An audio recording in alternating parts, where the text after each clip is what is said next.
Welcome back to the deep dive. Today, we're digging into a show that honestly just blew up out of nowhere and really changed the game. Jury Duty. Oh, yeah. It got called like one of the best new comedies of the decade almost instantly, and it just seemed to capture everyone's attention faster than anything I can remember recently. It really did. You saw it everywhere, didn't you? Mhm. Especially TikTok. It just exploded on there. Little clips going viral. Totally. And those clips made you want to see the whole thing. It became this immediate viral sensation. And the premise itself was just so unprecedented, wasn't it? This idea of a Yeah. reality show mixed with a sitcom. Right. Following this one guy, Ronald Gladden, a solar contractor from San Diego, through what he thinks is a real U.S. jury trial. But the twist, the absolutely wild part, is he's the only one who isn't an actor. Everyone around him, Yeah. completely fake, just an incredibly elaborate, planned performance unfolding for weeks. It's kind of mind-bending when you really think about the scale of that, Yeah. the deception involved. And so our mission today is to really go behind the scenes of this really audacious project. We want to pull back the curtain on how Jury Duty was even conceived Yeah. and how they managed the casting, finding all those actors, but especially finding Ronald, the unwitting star. That search alone must have been something else. Oh, for sure. We'll look at the incredible challenges of filming and editing a show where your main character has absolutely no idea he's on a show. Navigating those billions and billions of hours of footage they talked about. Billions. And crucially, we want to uncover that surprisingly heartwarming core, the thing that made it connect so deeply with people everywhere. Yeah, it wasn't just a prank show. No, not at all. And we've got insights from the people who made it, editors, the casting director, the director, even James Marsden himself. So we get this amazing look inside. It should be fascinating. Yeah, get ready to discover the secrets that made Jury Duty such a phenomenon. So let's start with maybe the most basic question. What is this thing? Because Jury Duty really didn't fit into any neat boxes when it came out. No, it definitely didn't. It wasn't quite reality TV, not exactly scripted comedy. How did the creators even talk about it? How did they define this unique beast? Well, Stephen Rosenthal, one of the editors, he put it really well, I thought. He said, we were using the techniques of a reality show for the purposes of a sitcom. Okay, that makes sense. Using reality techniques for sitcom goals. Exactly. And that's kind of the key, right? It makes it unlike anything else in either, unscripted or scripted comedy. Yeah. Think about it. It takes the logistics, the hidden cameras, the spontaneous feel of reality TV. Yeah. But it uses all that to deliver planned jokes, character arcs, even a whole hero's journey, like you'd expect from a sitcom. So it's blurring those lines, really challenging what we even think reality TV is. Totally. It's not just a clever description. It really gets at that unique dynamic they created. Yeah, that distinction feels right when you're watching. You've got the supporting cast, they're the fiction, right? Yeah. These wild, unpredictable characters designed to provoke reactions. Yeah, manipulated for entertainment.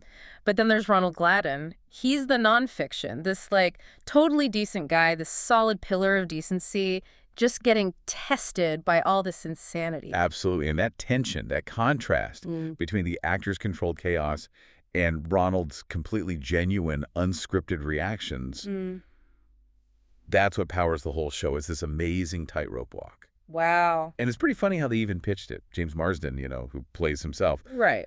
He said the pitch he got was basically The Truman Show put in the middle of The Office. Okay, that's brilliant. That Yeah. instantly tells you what it is. Doesn't it? It nails the hidden camera, social experiment vibe of Truman Show, but with the mockumentary style, the ensemble comedy, that kind of awkwardness you get from The Office. Yeah. It's a genius combo, really. Taking two things people love and smashing them together into something new. And it worked, clearly. Whatever they did, it connected deeply with people. Oh, massively. The success was apparently very unexpected. It just blew up, especially on TikTok. Like we said, those little clips went viral everywhere and drove tons of people to watch the whole series. What do you think was the secret sauce there? How did this incredibly complex fake setup manage to feel so, I don't know, authentic and go viral like that? That's a really good question. Because it wasn't just the novelty, right? Ronald Gladden himself talked about it. He called it a feel-good, lighthearted comedy that was super original, something that had never been done before. Yeah. And he noticed it appealed to everyone, like 9-year-olds and 80-year-olds. Oh, that broad. Yeah, and I think that wide appeal wasn't just the jokes. It was the humanity underneath it all, the positivity. Right, it wasn't cynical. Exactly. Instead of being some mean prank show, it became, as one editor said, a sweet celebration of someone's humanity. And in a world full of, cynical reality shows or just drama, Jury Duty felt genuinely wholesome. It was about basic decency, and I think people were really craving that connection, even if, ironically, it was all orchestrated. Yeah, that's a great point. Okay, let's unpack this a bit more. Because a show this unique, it must have needed a totally unique casting process. Oh, absolutely. You've got to find your hero, Ronald, someone genuinely good who won't suspect anything, and then you need a whole team of actors who can fool him for weeks, staying in character, improvising constantly. Yeah, the pressure. Finding Ronald, that was obviously job one. The whole thing depended on him. So how'd they do it? How do you find the perfect, unsuspecting hero? Believe it or not, Craigslist. Get out of here, Craigslist. Yep. A simple Craigslist ad for a documentary about jury duty. It was deliberately vague, just saying it was a never-done-before behind-the-scenes look at the process. Carefully written not to give the game away. That is audacious. Just hoping the right person clicks on a Craigslist ad for your massive high-concept show. It sounds wild, right? But they had over 2,500 applicants respond to that ad. Wow. Okay, so how did they narrow that down? What were they looking for, besides someone clueless? Well, the basics were simple.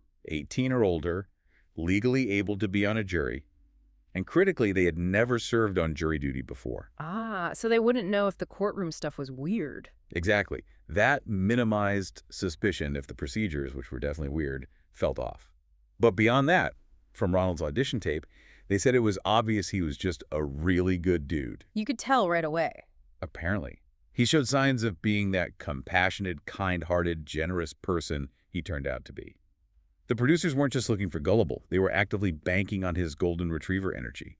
They wanted a good person who was going to stand up for what's right. So they were hoping for a hero, not just a victim. Precisely. And they really struck gold with Ronald. He became the absolute heart of the show. Okay, so they found their hero. Then what about the rest? Populating this fake world with believable, quirky jurors. That couldn't have been, like, normal casting, right? No character breakdowns? Not at all.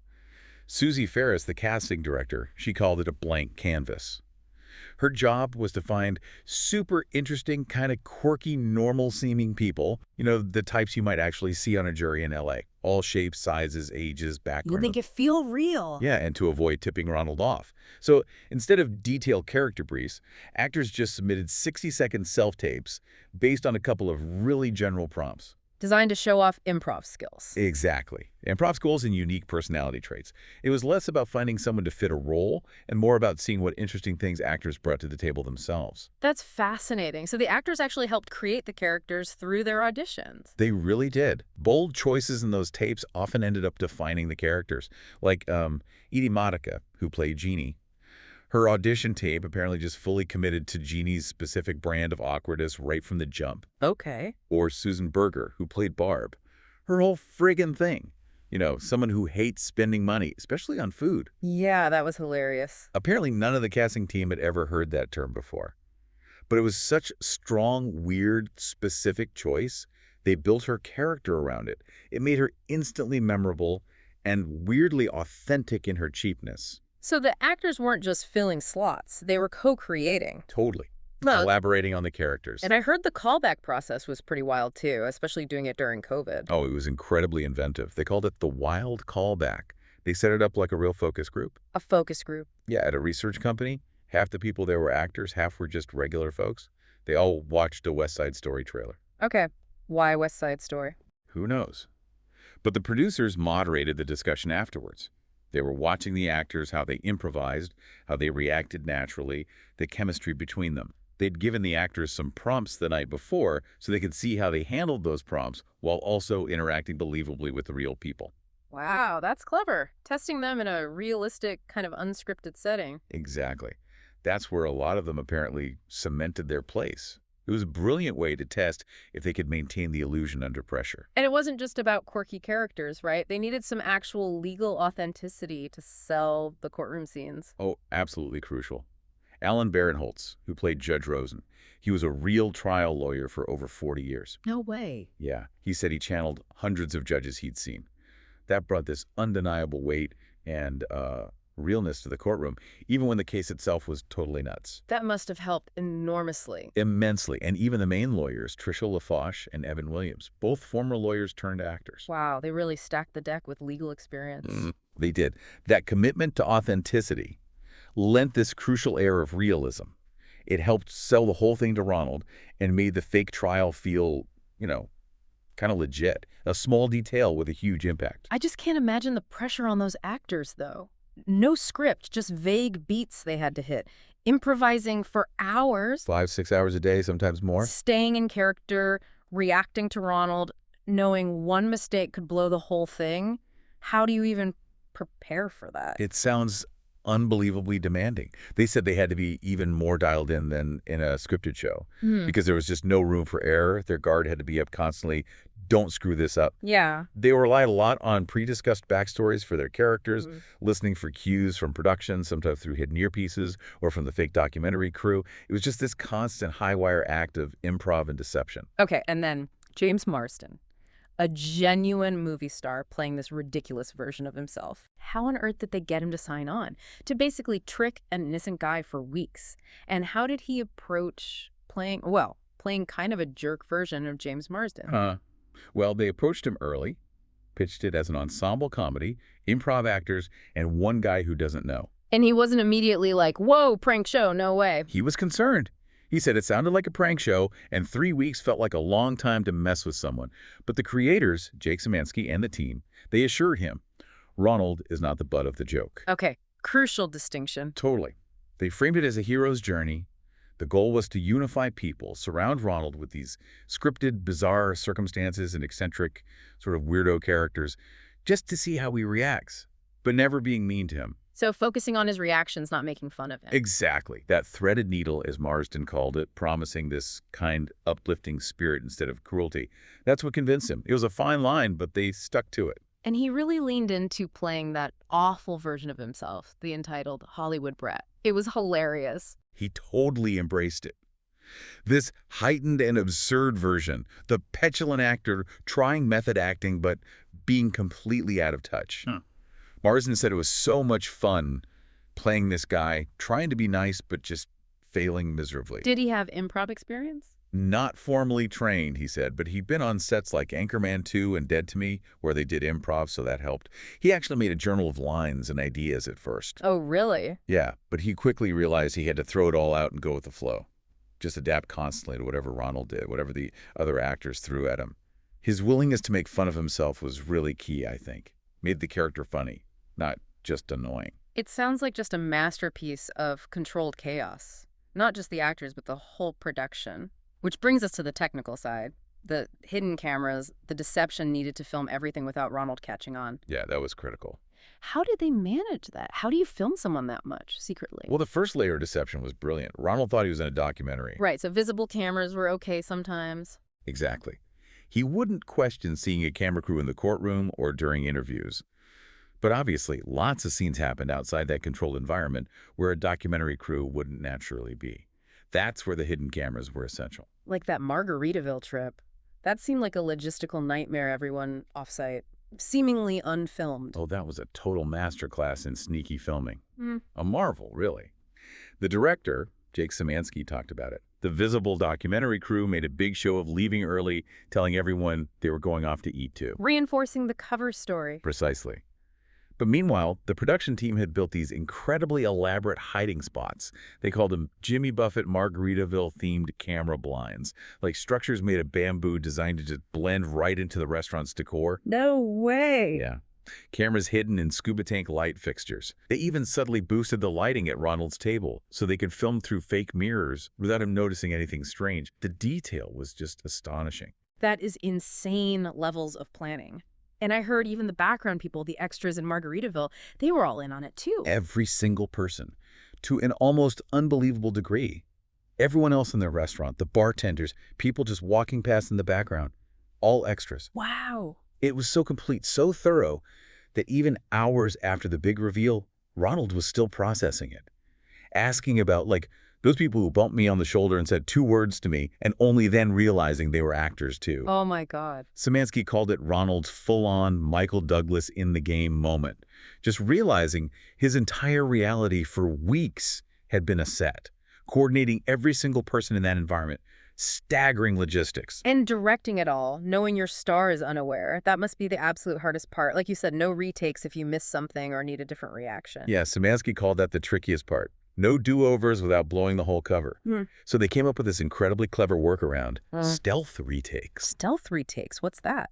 Okay, so they'd pull an actor aside, maybe stage a fake bathroom break, or pull them for a quick interview with a fake doc crew, and quietly give them new direction. Like, okay, in that last bit, give me more reaction when Ronald says X, or try to steer the conversation this way. Ah, okay. Then those new reactions or lines could be edited seamlessly back into the earlier scene, effectively giving them a retake without Ronald ever knowing. That requires insane precision from the actors, right? To replicate their exact body language from minutes ago. Exactly. They had to remember exactly how they were sitting, looking, everything, to make that new reaction fit perfectly with Ronald's genuine original response. It was like live action editing, almost. Yeah. Seamlessly rewriting the moment after it happened. That's genius. It sounds like they needed military-level planning for everything, flowcharts for every possibility. Yeah, absolutely. They'd spent 2 weeks rehearsing before filming. Not just blocking scenes, but creating these complex flowcharts. Like, okay, if Ronald goes over here, then we trigger this event. What if he goes there instead? Then we do plan B. So they weren't rigid scripts, but more like adaptable pathways. It let them adjust on the go. Because Ronald, of course, constantly did unexpected things. Right. You can't script reality. No. And the constant balancing act for the directors and writers was, how do we put Ronald in these funny, absurd situations without making them so crazy he gets suspicious? Yeah, where's the line? And if they felt Ronald was getting suspicious, their counter move was brilliant. Yeah. Just pull all the comedy back. Have a really boring day in court. Deliberately boring. Yeah, a total lull to make him think, oh, okay, maybe it is just boring jury duty after all, and drop his guard again. Ronald himself even said something like, this is all so absurd. The only thing crazier would be if it was all fake. Shows you how close they sailed to the win. And there must have been tons of close calls, right? Moments where it almost fell apart, like Marsden showing up or taking his phone. Oh, constantly. A daily tightrope walk for sure. Taking his cell phone, the crew was apparently super nervous about that. They thought he'd resist, maybe get angry, blow the whole thing. Yeah, I would be. But incredible bit of luck, or maybe just brilliant foresight, they'd secretly looped Ronald's girlfriend in. His girlfriend knew. Yep. The night before filming, Ronald mentioned to her they might sequester the jury. And she, but by producers, just casually said, oh, that means they'll take your phone, so be ready. Wow. So when the moment came, Ronald just handed it over, no big deal. Completely surprised the actors who were all ready to stage this big protest about it to make it seem normal for him. That's amazing. Any other near misses? Yeah, there was one with actor Ben Seward. He almost walked out the wrong door, right into a hallway where Ronald was standing. Had to quickly backtrack and close the door, pretend he just got turned around. Tiny moments like that constantly threatened to unravel weeks of work. The vigilance required. Yeah. Incredible. And it's clear this wasn't a small crew. You said over 100 people. Yeah. A whole hidden army. Yeah, enormous. A production team of over 100 people working around the clock. Way more than Ronald ever saw. He just saw a few camera guys, a producer, a sound person. But behind the walls. Exactly. Imagine a mini movie studio operating in secret. Prop masters tweaking things just before Ronald walked in. Security, making sure no real jury notices slipped through. Dozens of people monitoring feeds. Just this huge silent operation, ensuring the illusion held perfectly, every second, for 3 weeks. An unseen army orchestrating his reality. And the sheer amount of footage. Billions and billions of hours, they said, from 20-plus cameras, all those audio tracks. Just managing that data must have been insane. Monumental. Absolutely monumental. And that put immense pressure on the assistant editors. Christopher Czarkowski apparently often worked alone handling that massive load. The editors praised his great attitude, saying it allowed for extra grace because the job was just so demanding. I bet. Searching for needles in haystacks. Literally. With 20-plus audio tracks, you can't listen to everything at once. So finding those key moments, those perfect reactions, it wasn't just about filming them. It was about finding them buried in all that noise. A job of constant discovery. And how did they collaborate? With all that data and the need for quick decisions, especially if they were editing remotely. They had a pretty slick setup, actually. The editing suites were fully remote. Editors, directors, producers could all jump into each other's editing systems using something called Jump Desktop, and they had a continuous Zoom room open all the time. So constant communication. Yeah, real-time collaboration despite being in different places. Allowed for immediate feedback, quick adjustments. On set, too, the control was tight. Actors sometimes had earpieces for instructions. Right. They even had a writer-executive producer, Andrew Weinberg, disguised as a Margaritaville manager. He had a walkie-talkie to discreetly pass notes to actors while pretending to serve drinks. That's incredible. Even the hotel stay was part of the trick. Actors pretended the place was overbooked so the ones who needed to go home overnight could leave. Then they'd time their arrivals perfectly the next morning. Every single detail was part of the choreographed deception. It really is a logistical marvel. But, okay, shifting to post-production. All those billions of hours, editing Jury Duty must have been a completely different beast. Sculpting this coherent, funny, heartwarming story out of pure, unpredictable chaos. Yeah, a massive challenge, even before they made the first cut. Yeah. Like we said, finding the gold nuggets, the key moments, the perfect reactions, the accidental jokes in that mountain of footage. It was like being an archaeologist digging through weeks of raw human interaction. So editors weren't just assembling, they were discovering. Exactly. They said they got congratulated not just for a good edit, but for finding these incredible bites or reactions that really drove the story. Constant discovery. How did they even start organizing it all? Billions of hours. Where do you begin? Usually they'd organize by day first, then break it down by location, courtroom, deliberation room, the apartment, wherever. Ronald's private diary cams, where he talked to the camera alone, and those on-the-fly interviews, OTFs, those were kept separate.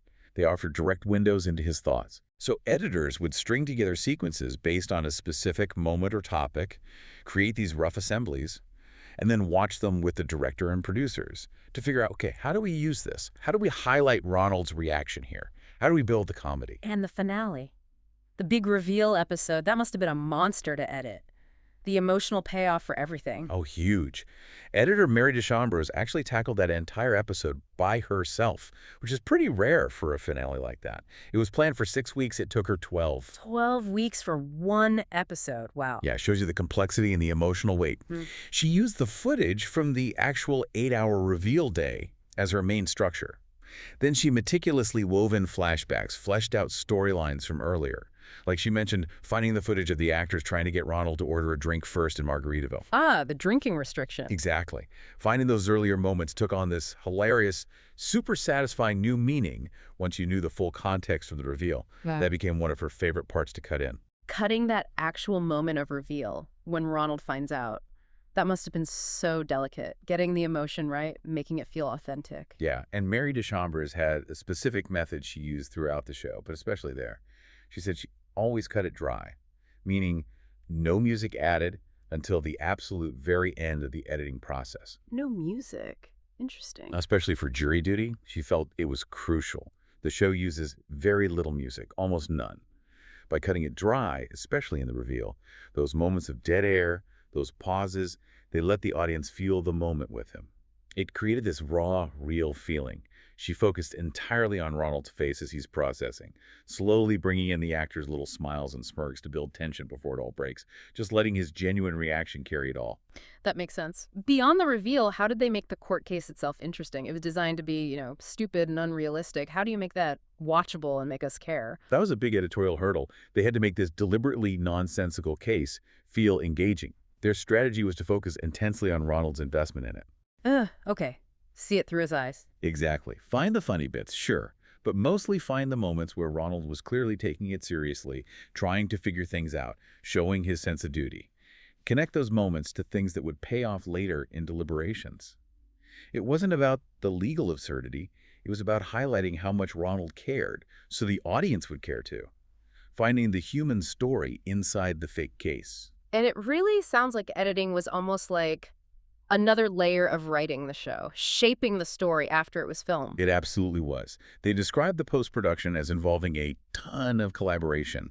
Editors weren't just assembling, they were pitching ideas back to the writers and directors, suggesting ways to shape jokes, build character arcs, control the pacing and emotional impact.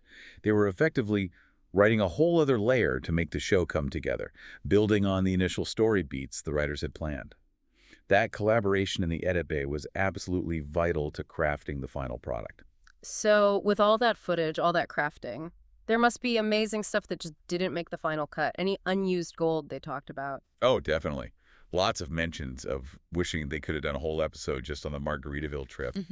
Apparently, there was just so much more great comedy and character stuff from that night that hit the cutting room floor. I believe it. What else? There was more material from the warehouse scenes where the actors were secretly communicating on headsets, like Lonnie trying to guide Ronald towards the loft while hiding his earpiece instructions. That sounds funny. Why cut it? They said it was hilarious, but they ultimately cut it to preserve the impact, the juice, of the big reveal in episode 8.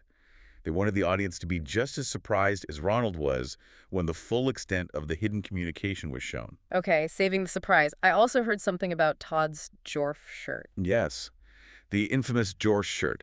Originally, the storyline was that the toxic ink was supposed to actually burn the word Jorf onto Todd's chest over time. Oh my God. Hilarious, right?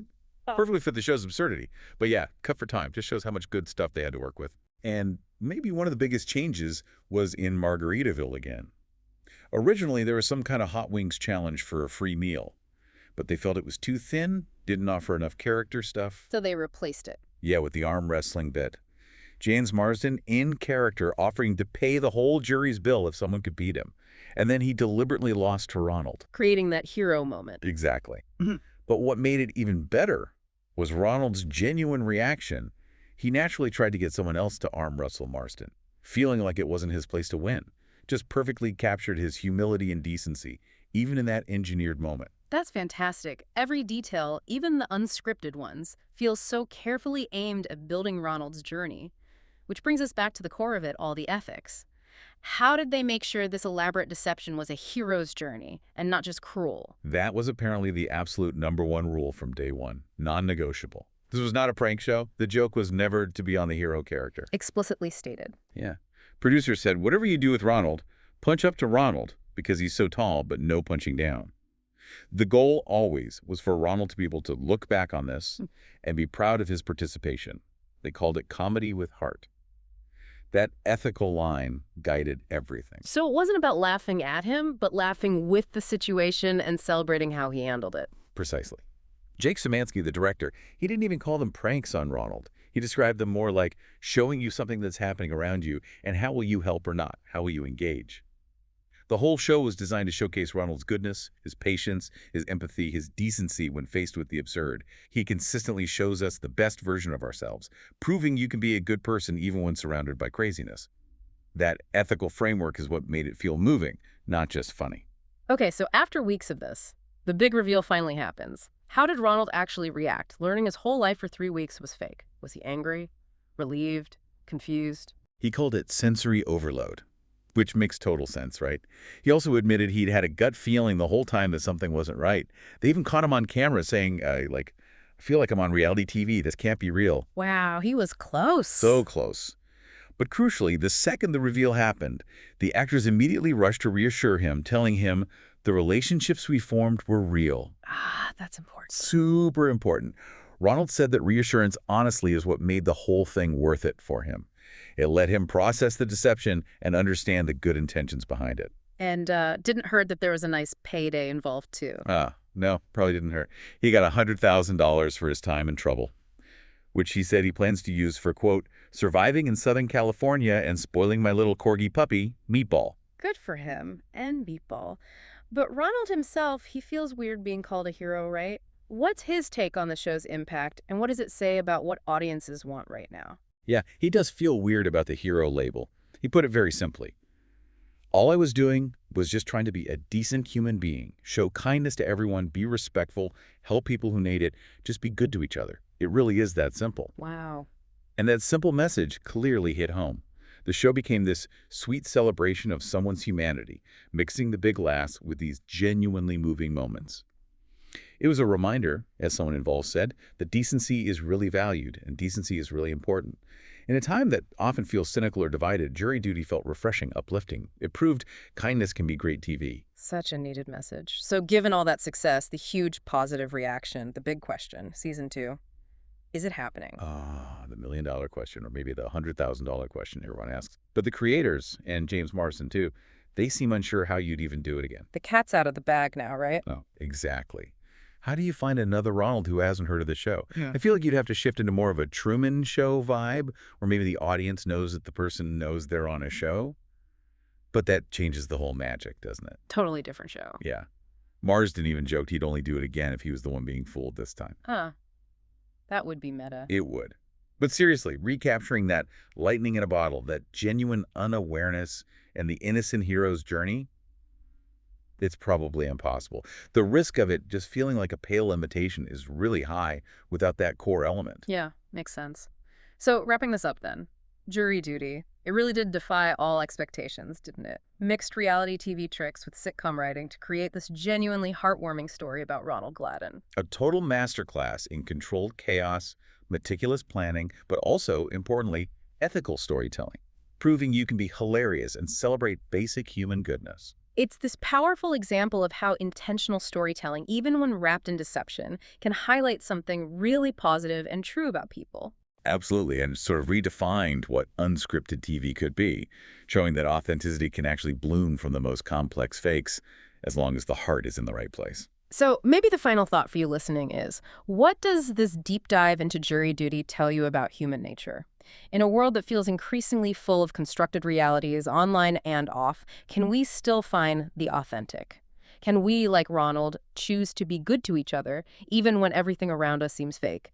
What would you do if your life suddenly became a show? What kind of hero would you turn out to be?